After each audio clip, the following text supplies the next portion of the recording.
обманом или угрозами втянули в преступную авантюру, ou par menaces толкнули на путь ont été тяжкого преступления, forcés вооруженного мятежа, à organiser une rébellion тяжелейшую armée. борьбу за свое будущее. La Russie lutte aujourd'hui pour son Агрессию avenir. неонацистов и их хозяев. On est en train de riposter à l'agression des néo-nazis et leurs maîtres. Вся военная, экономическая, Toute la информационная puissance машина Запада. économique, militaire et Мы informationnelle de боремся за l'Occident жизнь и est dirigée contre безопасность nous. наших людей. Nous sommes en train de combattre pour la sécurité de nos citoyens, pour notre souveraineté et pour notre indépendance.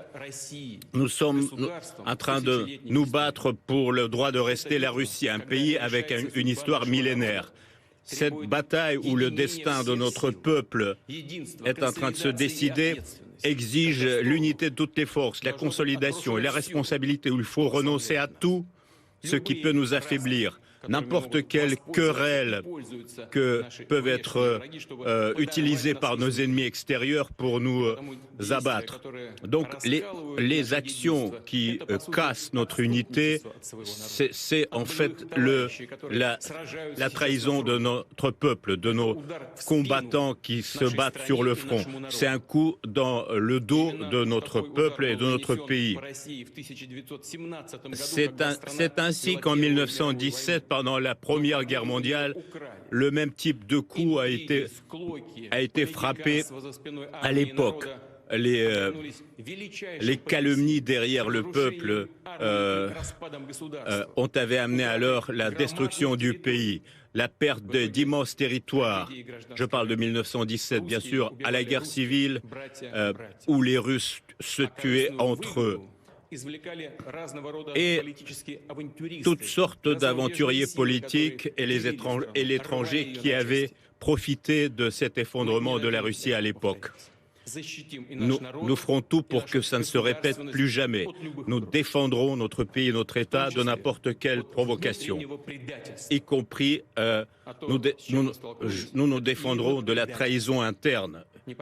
Là, nous avons été confrontés à une trahison, une réelle trahison. Les ambitions personnelles ont amené à une trahison par rapport à son pays et à son peuple, par rapport à la cause que des militaires de Wagner et ses commandants ont combattu. Ils ont libéré Soledar et Artyomovsk. Ils ont perdu leur vie pour l'unité du monde russe. Leur nom et leur gloire a été trahi par ceux qui cherchent maintenant à organiser un coup d'État et qui veulent pousser le pays à s'entretuer et à la capitulation et à la défaite au bout du compte. N'importe quelle querelle intérieure, n'importe quel trouble intérieur est une menace mortelle pour notre peuple, pour notre pays. Et nos actions pour défendre notre pays de cette menace seront très sévères et très dures. Ceux qui ont consciemment choisi la voie de la trahison, du chantage, des méthodes terroristes vont être punis très rapidement. Ils seront responsables devant le peuple et devant la loi. Les forces armées et d'autres organisations ont eu un ordre spécial. Des mesures antiterroristes sont introduites à Moscou et dans la région de Moscou. Les actions décisives vont être entreprises pour résoudre le problème à Rostov-sur-Don. La gestion militaire et civile est bloquée en ce moment dans cette région. En tant que président et le commandant en chef de la Russie, en tant que citoyen de la Russie, je vais faire tout pour défendre le pays, pour préserver la Constitution, la liberté et la sécurité des citoyens. Ceux qui ont organisé et effectué cette rébellion militaire ont trahi la Russie et vont répondre de leurs actes.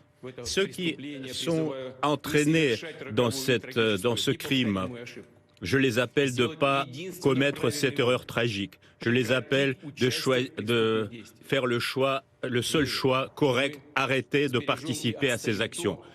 Je suis sûr que nous allons défendre ce qui est sacré pour nous. Et avec notre patrie, nous allons surmonter toute épreuve. Nous deviendrons encore plus forts.